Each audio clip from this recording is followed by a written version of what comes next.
এবার জয় খুব তাড়াতাড়ি বিপদে পড়তে যাচ্ছে এবং তাকে আসলে আমেরিকা থেকে নিয়ে আসবে কি না সেটাও কিন্তু একটা বড় ধরনের সন্দেহের ব্যাপার রয়েছে। বন্ধুরা, আজকের নিউজটি খুবই গুরুত্বপূর্ণ একটি নিউজ হতে চলেছে। কারণ শেখ হাসিনার যিনি উপদেষ্টা ছিলেন, অর্থাৎ আমাদের দরবেশ বাবা, তিনি যে সকল তথ্যগুলো দিচ্ছে, এই সকল তথ্যগুলো ভয়ানক তথ্য।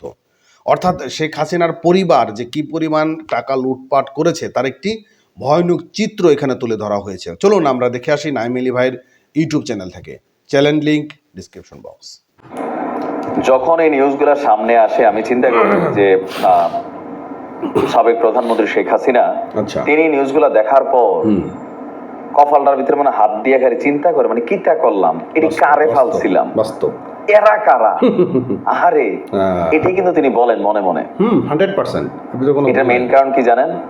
মূল ভালো পরিচ্ছন্ন সব যে আওয়ামী লীগের রাজনৈতিক নেতাগুলো ছিল তাদেরকে দূর করে এই সিন্ডিকেট হাইব্রিড লুটপাটকারী সুবিধাভোগী যারা শেখ হাসিনার আশেপাশে এইভাবে বজাইছিল তারাই আজকে দেখেন কি তথ্য দিচ্ছে। আচ্ছা, এই তথ্যগুলো সামনে আসার পর হাওয়া ভবন দিয়া তারেক জিয়ার নামে যে টাকা পয়সার মামলা টামলা ছিল এর থেকে 10 গুণ বড় বিপদে পড়তে যাচ্ছে, মানে আরো করুণ পরিণতি হবে সজীব ওয়াজেদ জয়ের।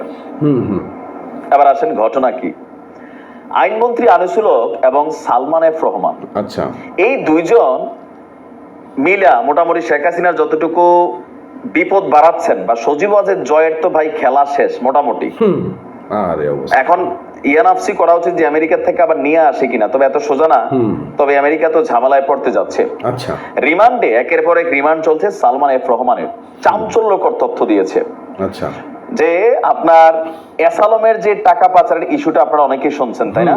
সেই এসালমের পাচারকৃতর অর্ধেক টাকা নাকি সজীব ওয়াজেদ জয় এবং শেখ রেহানা সহ তারা সেখানে টাকাটারে নিয়েছে। আর চেয়ে বড় কথা হচ্ছে রিমান্ডে সালমান এফ রহমান বলছে যে নতুন নতুন প্রকল্প বের করার তাগাদা দিতেন শেখ হাসিনার পরিবারের সদস্যরা। আচ্ছা, নতুন প্রকল্প কেন?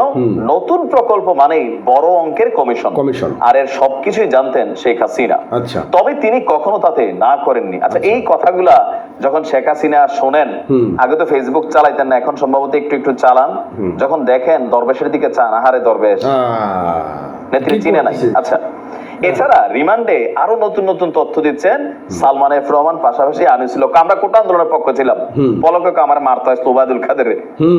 চিন্তা করেন, বিপদে পড়ছে, এখন কিন্তু সব দোষ শেখ হাসিনার কাঁধে। তবে কি পরিণতি হবে সেটাই বড় কথা। সালমান এফ রহমান বলছে যে ক্ষমতায় থাকাকালে এসালম গ্রুপ যে টাকাটা বিদেশে পাচার করেছে 1.5 লক্ষ কোটি টাকা, সেই 1.5 লক্ষ কোটি পাচারের অর্ধেক টাকা শেখ রেহানা এবং সজীব ওয়াজেদ জয়কে দেওয়া হয়েছে। এখন এই লোকটা শেখ হাসিনার উপদেষ্টা। আচ্ছা, সে যখন এই কথাগুলা বলে কি পরিমাণ রাজসাক্ষী ক্রিয়েট হচ্ছে। আর এই তথ্য কোথায় আসছে? বাংলাদেশের প্রত্যেকটা গণমাধ্যমে এই তথ্যটা আপনারা দেখেছেন। অবশ্যই বলা হচ্ছে যে এসালমের মাধ্যমে দেশ থেকে পাচার হওয়া 1.5 লাখ কোটি টাকার অর্ধেকই তারা নিয়েছে। বাংলাদেশ ব্যাংকের তৎকালীন গভর্নর আব্দুর রউফ তালুকদারের সরাসরি তত্ত্বাবধানে এসব অনিয়ম হয়েছে। তবে এসব নিয়ে কেউ কথা বলেনি। কেবল অর্থ পাচার না, দেশের ইস্টার্ন রিফাইনারি চিনিকল হাতিয়ে নিলেও এসালমের বিষয়ে সবাই নীরব ছিলেন। সালমান এফ রহমান বলছেন যে শেখ পরিবারের অতি লোভের কারণেই দেশের অর্থনৈতিক অবস্থা এতটা শোচনীয় হয়েছে। আচ্ছা, ওনাকে অনেকেই বুঝাইতে চাইছে কিন্তু তিনি কারোর বুঝ শোনেননি।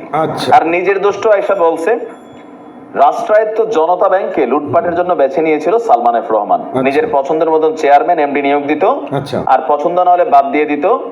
যে মোটামুটি যে 36,000 কোটি টাকা সালমান এফ রহমান লুট করছে, এর মধ্যে 7,000 কোটি টাকা সম্ভবত জনতা ব্যাংক থেকে সে মাইরা দিছে। এক এক মন্ত্রী রিমান্ডে যাচ্ছে যারা খুবই গুরুত্বপূর্ণ সেক্টর গুলাকে পরিচালনা করতেন এবং কি যারা শেখ হাসিনার খুবই কাছের লোক। কালকে যদি ওবায়দুর রহমানরেও ধরে, ওবায়দুল কাদেরকে ধরে, সেও দেখবেন আরো কত কথা কইয়া শেখ হাসিনা শেষ করে দিবে। এটা হচ্ছে রাজনীতি। তবে নাও বলতে পারে, কিন্তু 111 সরকারের সময় অনেক তথ্য কিন্তু দিয়ে আসছিল। তখন বলছিল এই সরকারটা রাজনীতিবিদদের পাঠশালা। তো সেই পাঠশালা থেকে পার হয়ে আইসা ভুইলা গেছিল যে আসলে কি শিক্ষা দেওয়া হয়েছিল।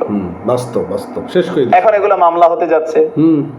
তারেক রহমান তো আর এত বড় টাকা নিয়ে ওনার আসছে না, বা আওয়ামী লীগ 15 বছর ক্ষমতায় থেকেও এটা কিন্তু প্রমাণ করে তারেক রহমানের বিরুদ্ধে কোনো ইনভেস্টিগেশন বা অ্যাকশনে যাইতে পারে নাই। না এখন সজীব ওয়াজেদের অবস্থা কি হবে? দল রে কি করলি।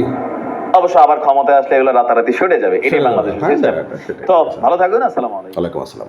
তো বন্ধুরা, এতক্ষণ নিউজে আপনারা কি বুঝতে পারলেন? আসলে দেশের টাকাগুলো এভাবে মানে বাইরে চলে গেল, আর আমাদের দেশে অর্থনৈতিক সংকট, আমরা তেল কিনতে পারি না, গ্যাস কিনতে পারি না, এবং এই যে তেল গ্যাসের উপর প্রচুর পরিমাণ চাপ ফেলানো, এই যে হঠাৎ করে যে তেলের চাপ পড়ে গেল, দাম বেড়ে গেল, তার মানে কি সজীব ওয়াজেদ জয়ের পকেটে গেছে, শেখ রেহানার পকেটে গেছে? তো যাই হোক, ভালো থাকবেন, সুস্থ থাকবেন, চ্যানেলটা সাবস্ক্রাইব করবেন, ধন্যবাদ।